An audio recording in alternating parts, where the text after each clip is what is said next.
Hello my dear students, Katira classes YouTube ચેનલમાં તમારું બધાનું સ્વાગત છે. હું છું નિશાંત કતીરા અને આ વિડીયોથી આપણે સ્વાધ્યાય 5.3 શરૂ કરશું. બહુ ઇન્ટરેસ્ટિંગ ઘણા બધા સમ્સ છે અને નવા સૂત્ર પણ શીખવાના છે આપણે, સરવાળાના સૂત્ર. ઓકે, દાખલા નંબર 1 માં જ આવશે. આખો સ્વાધ્યાય 5.3 સરવાળાના દાખલાથી જ કરવાનું છે અને જે અગાઉ શીખ્યા છીએ પદ શોધવાનું an વાળું સૂત્ર એ પણ આવશે જ. ઓકે, તો જૂનું શીખેલું હંમેશા આગળ આવતું જ હોય છે. એવું ક્યારેય નહીં વિચારવાનું કે જૂનું આપણે શીખી લીધું તો હવે ભૂલી જશું, તો જરૂર નથી. એ હંમેશા રહેશે, જ્યાં સુધી ભણશો ત્યાં સુધી રહેશે. અથવા કોઈ ચેપ્ટરનો ટોપિક હશે તો ચેપ્ટર પૂરો થશે ત્યાં સુધી એ ટોપિક રહેશે. તો ભૂલવાનું કંઈ નથી, નવું નવું શીખતા રહેવાનું છે આપણે. અને જુઓ, સૂચના વાંચીએ. નીચે આપેલ સમાંતર શ્રેણી માટે માંગ્યા પ્રમાણે સરવાળો શોધો. સરવાળાના બે સૂત્ર છે. ઇન્ટ્રોડક્શનના વિડીયોમાં મેં તમને સમજાવ્યા હતા, છતાં ફરીથી સમજાવી દઉં છું, કારણ કે ઇન્ટ્રોડક્શનનો વિડીયો ઘણા સ્ટુડન્ટ્સ નથી જોતા હોતા, જોવે છે તો ઉપરથી જોવે છે. તો ફરીથી સમજાવી દઉં. બે સૂત્ર. પહેલો સૂત્ર છે SN. સરવાળાને ઇંગ્લિશમાં સમ કહેવાય, SUM, સમ. એટલે એના ઉપરથી SN સંજ્ઞા બને છે. SN બરાબર n છેદમાં 2 મોટા કૌંસમાં 2a પ્લસ n માઇનસ 1 ગુણ્યા d. જુઓ, an નો સૂત્ર હતો ને, a પ્લસ n માઇનસ 1 ગુણ્યા d. સેમ એ જ સૂત્ર છે, 3 અક્ષર ખાલી વધારે છે. એક આગળ n છેદમાં 2 અને અહીં a ની બાજુમાં 2. બાકી બધું an નું જ સૂત્ર છે. તો યાદ રાખવામાં સહેલું છે. SN is equal to n/2 into 2a plus n minus 1 into 1. Easy. હવે બીજો સૂત્ર. બીજો સૂત્ર ત્યારે કામ આવશે જ્યારે આપણી પાસે અંતિમ પદ હશે. અંતિમ પદને લાસ્ટ ટર્મ કહેવાય, L. SN બરાબર n છેદમાં 2 કૌંસમાં a પ્લસ l. કેટલું ઇઝી છે. તો આને આપણે મોટો સૂત્ર કહેશું, આને આપણે નાનો સૂત્ર કહેશું. જ્યારે અંતિમ પદ હોય ત્યારે નાનો સૂત્ર, L એટલે લાસ્ટ ટર્મ, અંતિમ પદ. અને જ્યારે અંતિમ પદ ન આપેલી હોય ત્યારે આ મોટો સૂત્ર.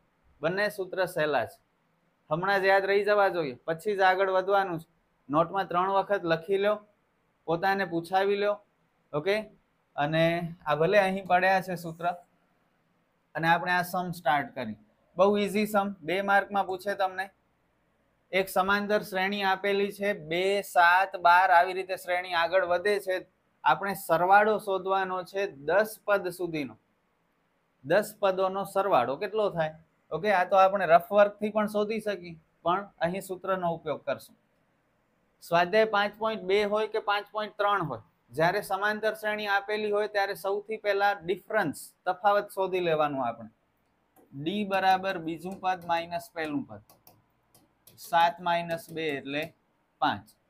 હવે લિસ્ટ કરવાનું. લિસ્ટ બધા દાખલામાં કરી જ લેવાનું. આપણી પાસે 4 વસ્તુ હશે. an નહીં હોય, હવે SN હશે. સરવાળાના દાખલા છે. ઓકે, તો a, d, n અને SN. 5.2 માં a, d, n અને an હતા. an ની જગ્યાએ હવે SN આવી જશે. a એટલે પ્રથમ પદ, d એટલે 5, n આપણને આપી દીધા છે 10 પદ સુધી, અને સરવાળો શોધો એટલે SN શોધવાનું છે. લખો સૂત્ર. કેવો આવશે? આ પહેલો કે બીજો? અંતિમ પદ નથી, જોઈ લો આપણી પાસે. આ અંતિમ પદ નથી હો, આ તો n છે 10. એટલે આ નાનો સૂત્ર કામ નહીં આવે, મોટો સૂત્ર. બોલો તો જરા લાઉડલી, જોયા વગર હો, આંખ બંધ કરીને બોલો. SN બરાબર n છેદમાં 2 કૌંસમાં 2a પ્લસ n માઇનસ 1 ગુણ્યા d. n ની જગ્યાએ 10, a ની જગ્યાએ 2. જો અહીં ગુણાકારનો સંબંધ છે 2 અને a ની વચ્ચે, તો 22 નહીં લખી નાખતા, આમ નહીં કરતા. 2 ના 2, a ની કિંમત 2, આવી રીતે આગળ નહીં વધતા. આ 22 થઈ જાય છે. વચ્ચે ગુણાકાર કરજો. આ બધી ભૂલો વીક સ્ટુડન્ટ કરે છે, મને ખ્યાલ છે, વર્ષોના અનુભવ પછી, એટલે હું કહી શકું છું. બાકી બધાને ખબર ન હોય, નવા સર હશે એમને ખબર પણ નહીં હોય. આ બધી ભૂલો તમે કરો છો એ મને ખ્યાલ છે. હવે નહીં કરતા આવી ભૂલો. ઓકે, એના માટે હું થોડો ડિટેલમાં જાઉં છું. n ની કિંમત 10 માઇનસ 1 અને d 5. હવે જે કટ થતું હોય તો કરી નાખવાનું. ઓકે, 5. આ બંનેનો ગુણાકાર કરી લો, 4. 10 માંથી 1 જાય 9. અહીં પણ ગુણાકારનો સંબંધ છે. 5 9 45. 4 અને 45 નો ગુણાકાર, સોરી સરવાળો 49. આ બંને વચ્ચે શેનો સંબંધ છે? ગુણાકાર. અને 49 ગુણ્યા 5 કરશો તો 10 પદોનો સરવાળો તમને મળશે 245. દાખલો પૂરો. કેટલો ઈઝી હતો? બહુ ઈઝી. પૂછાય પણ છે, માર્ક પૂરા મળશે ધ્યાન આપશો તો. નેક્સ્ટ સમ કરશો આ ટ્રાય. એક ડી શોધવામાં ધ્યાન રાખજો, કારણ કે માઇનસની નિશાનીઓ છે, ઘણા સ્ટુડન્ટ્સ ભૂલ કરે છે, સારા સ્ટુડન્ટ્સ ભૂલ કરે છે. તો થોડું શાંતિથી સમ ગણજો, પછી થઈ જશે. ટ્રાય કરી જુઓ તો મજા આવશે. ડી બરાબર a2 માઇનસ a1. 12 પદ સુધીનો સરવાળો આપણે કરવાનો છે. બીજું પદ -33 માઇનસ આ સૂત્રમાં છે એના, અને a1 પાછા -37. અહીં ભૂલ થઈ જાય છે વીક સ્ટુડન્ટ્સથી, તમારે નથી કરવાની. માઇનસ માઇનસ પ્લસ આ સ્ટેપ વધુ લેવાનો, એક કંઈ ફરક નહીં પડે. 5 સેકન્ડ લાગશે, એક લીટી બગડશે, પણ નહીતર દાખલો ખોટો પડશે. વીક સ્ટુડન્ટ શું કરે ખબર છે? આવી રીતે લખે -33. ઉતાવળમાં જ્યારે ડાયરેક્ટ સ્ટેપ લે ને ત્યારે -37. અરે આ માઇનસ માઇનસ પ્લસ કરવાનું હતું, આ શું કરી નાખ્યું તમે? પછી રાડું નાખશો ને રડશો કે અમને તો માર્ક ન મળ્યા, ટેસ્ટમાં ઓછા માર્ક્સ આવ્યા. તો માર્ક્સ ઓછા જ આવે ને, તમને આટલી ઉતાવળ કરવાનું કોણ કહે છે? માઇનસ પ્લસ માઇનસ નિશાની મોટાની. ઓકે, લિસ્ટ કરીએ. A D N S N. A છે -37, D છે 4, N છે 12 પદ, SN શોધવાનું છે.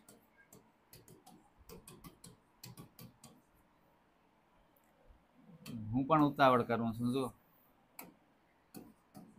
SN is equal to n/2 into 2a plus n-1 into D.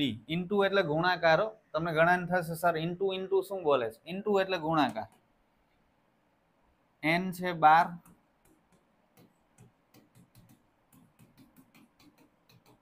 D છે 4.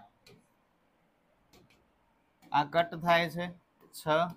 37 અને 2 નો ગુણાકાર -74. 12 માંથી 1 જાય 11 ગુણ્યા 4. 11 ચોક 44. માઇનસ પ્લસ માઇનસ નિશાની મોટાની. 6 તેરી 18 એટલે કે -180. દાખલો પૂરો. આવી જ રીતે ત્રીજો દાખલો પોઈન્ટ વાળો છે, પણ બહુ ઈઝી સમ છે. તમારે કરવાનું છે વિડીયો જોયા વગર, થઈ જશે, મને વિશ્વાસ છે તમારા ઉપર. 100 પદ સુધીનો સરવાળો કરવાનો છે આપણે. સૌથી પહેલા ડી આપણને મળ્યો 1.1. લિસ્ટ કરી લઈએ. n થશે 100. સરવાળો એટલે SN આપણે શોધવાનું છે. SN નો સૂત્ર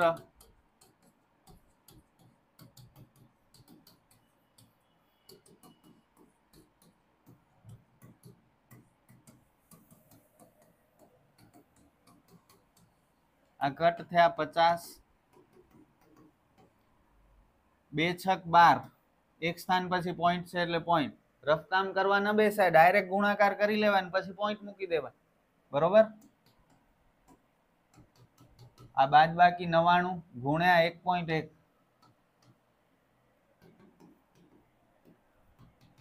આ બંનેનો ગુણાકાર 99 ગુણ્યા 1.1. પોઈન્ટ છે જ નહીં એમ સમજીને ગુણાકાર કરો. અને હવે પોઈન્ટ મૂકી દો. એક સ્થાન પછી પોઈન્ટ હતો ને, તો એક સ્થાન પછી પોઈન્ટ. 108.9. 108.9 અને 1.2 નો સરવાળો. 9 ને 2 11 ના 1 વધી 1, 9 ને 1 10, પોઈન્ટની નીચે પોઈન્ટ. 110.1.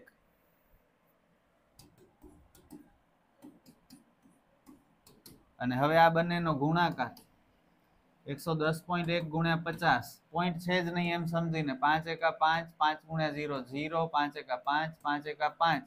એક સ્થાન પછી પોઈન્ટ મૂકી દો. પોઈન્ટની પાછળ 0 નો કોઈ મહત્વ નથી, એટલે 5505. બસ દાખલો પૂરો. શું હતું સમમાં? તમે જોઈ શકો છો કેલ્ક્યુલેશન પણ કંઈ ખાસ નથી, ક્યાંય વધી નથી ચડતી કે કાંઈ અઘરી ગણતરી નથી. ઓકે, તો થઈ જવું જોઈએ. આ થઈ ગયું તું ને. અને હવે લાસ્ટ સમ. અહીં પણ એક શ્રેણી આપેલી છે. આપણે આ શ્રેણીના 11 પદોનો સરવાળો કરવાનો છે. અપૂર્ણાંકમાં છે શ્રેણી, કંઈ વાંધો નહીં. જેમની પાસે હિંમત હશે, બહાદુર હશે જે સ્ટુડન્ટ, એ લોકો કરી લેશે. અને જે બીકણ હશે, ડરપોક હશે, એ નહીં કરે. તમે કઈ કેટેગરીમાં છો પોતાને પૂછો. જો તમારું દિલ એમ કહેશે કે હું તો બહાદુર છું, તો તમે આ સમ વિડીયો જોયા વગર ટ્રાય કરશો. ભલે ખોટું પડે, ખોટું કરો, બિંદાસ, છૂટ છે તમને. ખોટું કરશો તો ખબર પડશે કે મારી ભૂલ અહીં થાય છે, તો નેક્સ્ટ ટાઈમ નહીં થાય, હમણાં જ સુધરી જશે. નહીતર એક્ઝામમાં ભૂલ કરશો અને પછી ભૂલ સુધારવાનો મોકો નહીં મળે તમને. ઓકે, પછી અહેસાસ થશે કે યાર મેં ભૂલ કરી, હવે મારે સુધારવી છે, પણ ટાઈમ પૂરું થઈ ગયું, 10મું પૂરું થઈ ગયું, માર્ક્સ ઓછા આવી ગયા, હવે ક્યારે જિંદગીમાં 10મું નહીં આવે. ગણિત નીકળી જશે તમારી લાઈફમાં, સાયન્સ નહીં રાખો તો. ઓકે, તો હમણાં જ જાતે ટ્રાય કરો. અને જો દિલ તમારું એમ કે મારાથી નહીં થાય હો, એનો મતલબ તમે ડરપોક છો. હવે ડરપોકમાંથી હિંમતવાળા બની શકો છો. બનવું હોય તો કરો, ખોટું કરો પછી સુધારજો. ભલે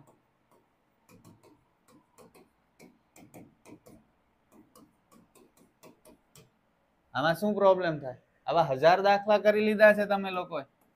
કરો ચોકડી ગુણાકાર. 15 એકા 15, ગાડી આવી અંદર, ખ્યાલ છે ને? 15 એકા 15 અને 12 એકા 12. 12 ગુણ્યા 15 180. 15 માંથી 12 જાય 3/180. 1/60. 3 6 18, પાછળ 0 મૂકી દીધો, 60. તફાવત મળ્યો. હવે લિસ્ટ કરશું. એ પહેલું પદ, ડી તફાવત, એન 11 પદ છે, એસએન શોધવાનું છે.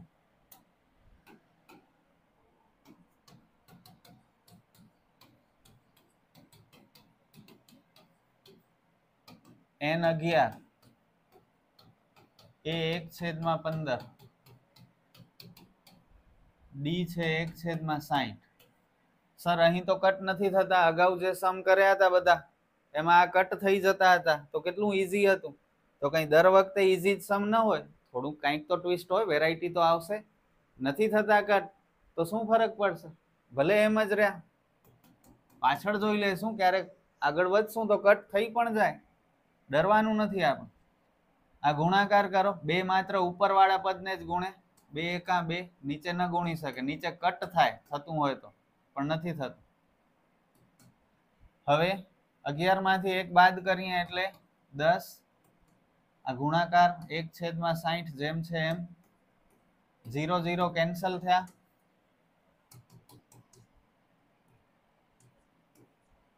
એટલે શું બચ્યા જુઓ, 1/6. સમજાય છે ને બધું? હવે પાછું ચોકડી ગુણાકાર. 6 દુ 12, 15 એકા 15 અને 15 6 90. અહીં અંદરો અંદર જ ગણતરી કરીએ આપણે. 12 ને 15 27 છેદમાં 90. હવે જુઓ કઈ કટ થાય છે? થાય છે. 9 તેરી 27 ને 9 ડામ 90. ઓકે, 27 ને 90 ને કટ કર્યા, બંને 9 ના ટેબલમાં આવતા હતા. 9 તેરી ને 9 ડામ. બસ ઓલમોસ્ટ સમ કમ્પ્લીટ. 11 તેરી 33 ઉપરવાળા ભેગા કરી નાખો અને નીચે 10 દુ 20. 33/20 આપણો ફાઇનલ આન્સર. પતી ગયો સમ. આવું આવી શકે આન્સર. એવું જરૂરી નથી કે નોર્મલ આન્સર જ હોવો જોઈએ, જેમ અહીં બધું આવતું હતું એમ. પોઈન્ટમાં પણ આવી શકે, અપૂર્ણાંક પણ આવી શકે, જેવો સમ એવો આન્સર. આપણે કહીએ એમ નહીં થાય. એ લોકો કે એમ શાંતિથી કરો, જ્યાં પહોંચશો ત્યાં તમારો ફાઇનલ આન્સર કરેક્ટ જ હશે. ઓકે, તો આ વિડીયોમાં આપણે દાખલા નંબર 1 શીખ્યા. સરવાળાની રીત બહુ ઇઝી, બહુ ઇન્ટરેસ્ટિંગ, બધાને આવડી જાય એવા દાખલા. ફરી મળશું આપણે નેક્સ્ટ વિડીયોમાં નેક્સ્ટ સમ સાથે. મહેનત કરતા રહ્યો. All the best.